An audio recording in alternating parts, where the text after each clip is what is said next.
Hello bachcho, let us read this question. The question says write the equation of a plane which is containing the lines r vector equals to a vector plus lambda b vector and r vector equals to a vector plus mu c vector. सबसे पहले discuss करेंगे की concept. सो की concept यहाँ पर क्या है? की कॉन्सेप्ट इज, मान लो आपको एक इक्वेशन गिवन है R vector equals to A vector plus lambda times B vector.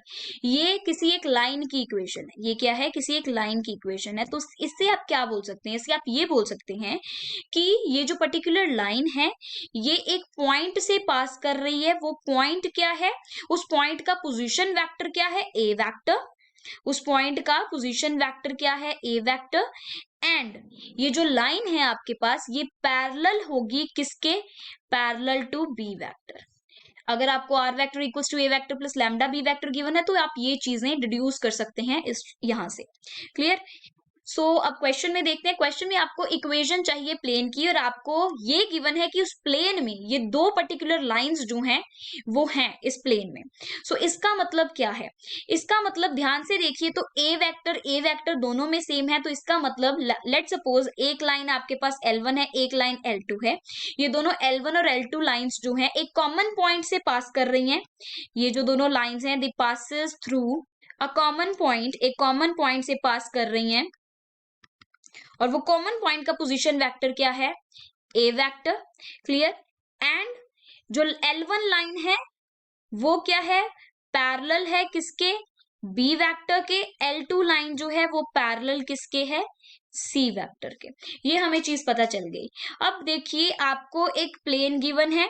ये दोनों जो लाइंस हैं, मुझे इस प्लेन की इक्वेशन चाहिए और मुझे सिर्फ ये गिवन है कि ये जो दोनों लाइंस हैं ये इस प्लेन के अंदर लाई कर रही है. इस प्लेन के अंदर L1 और L2 लाइंस जो हैं ये लाई कर रही हैं. तो हमें पता है कि प्लेन का जो नॉर्मल वेक्टर होगा, जो प्लेन का नॉर्मल वेक्टर होगा वो क्या होगा? इन दोनों के दोनों लाइंस की क्या होगा? परपेंडिकुलर होगा. इन दोनों लाइंस की क्या होगा? परपेंडिकुलर होगा. मतलब वो बी वेक्टर और सी वेक्टर के भी परपेंडिकुलर होगा. तो यहां से आप N vector that is normal vector to the plane वो आप कैसे लिख सकते हैं? क्योंकि मुझे पता है वो L1 और L2 लाइन के परपेंडिकुलर है. अगर L1 और L2 के परपेंडिकुलर है तो वो बी वेक्टर और सी वेक्टर के भी परपेंडिकुलर होगा. ये बी वेक्टर और सी वेक्टर के भी परपेंडिकुलर होगा. अगर बी वेक्टर और सी वेक्टर के परपेंडिकुलर है तो हमें पता है कि हमें एन वेक्टर कैसे मिलेगा? B vector cross C vector से. क्योंकि मुझे पता है any vector which is perpendicular to b vector as well as c vector is given by the cross product of b vector and c vector. तो हमने लिख दिया क्रॉस प्रोडक्ट b वेक्टर और c वेक्टर का. Clear? मुझे n vector यहां से पता चल गया. अब नेक्स्ट मुझे ये भी पता है कि अगर मुझे प्लेन की इक्वेशन लिखनी है, ठीक है, स्केलर प्रोडक्ट फॉर्म में जो वेक्टर इक्वेशन होती है किसकी? किसकी वेक्टर इक्वेशन? प्लेन की vector equation. Vector equation of plane in scalar product form. अब मुझे पता है कि ये जो दोनों लाइंस हैं ये कॉमन पॉइंट से पास कर रही हैं जिसका पोजीशन वेक्टर ए वेक्टर है. तो इसका मतलब वो पॉइंट इस प्लेन के ऊपर भी लाई करेगा.